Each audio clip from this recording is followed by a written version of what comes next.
Beleza. Hanna, você estava falando aí sobre a internacionalização, né? Estados Unidos, mercado europeu, e a gente não pode deixar de falar também sobre a China, né? O crescimento do país tem chamado bastante atenção, projeção de PIB chegando a mais de 6% nesse ano.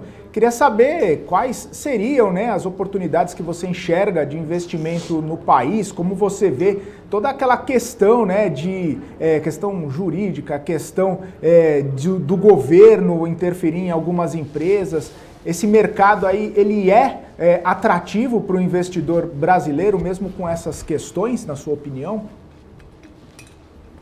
Bom, Felipe, te falar que quando se trata de China, né, você tem que ser um grande especialista para poder falar com propriedade sobre o país. Não é o meu caso, porém, como eu sou bem entusiasta, né, da economia chinesa, a gente olha com bons olhos aí esse crescimento histórico e também o fato de hoje a gente poder, através de alguns veículos, acessar investimentos feitos diretamente na China. Recentemente a gente fez um call, foi no mês passado, né, com um gestor de um fundo focado na China, né, que é um fundo da ZQuest, que é o ZQuest China, que é um dos poucos fundos ativos que a gente tem na economia chinesa, e ele destacou todas essas peculiaridades da economia chinesa, né, do cuidado que você tem para analisar um dado de forma precisa, o fato de você ter equipe lá para fazer realmente todo um processo de diligência correto, visitando essas empresas, enfim, extraindo dados, fazer relacionamento de chinês para chinês, para a gente poder ter uma informação mais precisa. Mas assim, quando você para analisar a China, seja através de indicadores econômicos, velocidade de crescimento,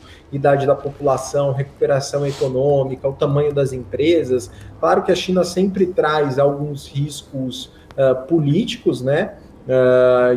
E isso é natural, mas assim, a velocidade do crescimento da economia chinesa, né? O crescimento da classe média da China, se for pegar da década de 80 para cá, então assim, você tem muito fundamento lá que vem crescendo de forma assim exponencial. Então você vê muito espaço para que essas empresas performem. Então, hoje na economia chinesa, o brasileiro ele tem alternativas de investir de forma passiva, que é uma forma mais segura. Então, por exemplo, você tem uma ETF, se não me engano, a ETF China 11 é gestão XP, então, que é uma ETF passiva da economia chinesa. Então, basicamente, num ativo só, você está investindo nas maiores empresas chinesas que têm abertura para capital estrangeiro, tá? Assim como você tem hoje algumas BDRs, empresas negociadas na Bolsa Americana, que naturalmente estão na Bolsa Brasileira, na B3, que são empresas chinesas, como é o caso do Alibaba, né, que aqui é negociado com o ativo BABA 34. Então, sim, acho que vale a pena o investidor brasileiro ficar de olho. Outra coisa também, que essa informação veio do gestor da ZQuest, né, desse fundo da China, eu perguntei também em relação a múltiplos, né, alguns indicadores, como está a relação de preço, lucro, da Bolsa Chinesa versus Bolsa Americana, Bolsa Brasileira. A Bolsa Americana, historicamente, pela sua estabilidade e segurança, né, pelo seu histórico também, ela tende a ser mais cara que a Bolsa Brasileira, tá? Isso é uma relação histórica.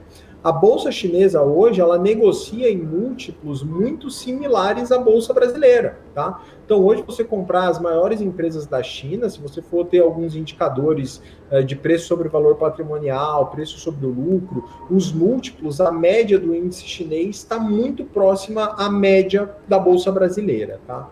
Então, assim, você consegue comprar uma economia muito maior do que a nossa, há um múltiplo muito similar ao que a gente tem praticado na Bolsa Brasileira, na minha visão, e isso é bastante interessante.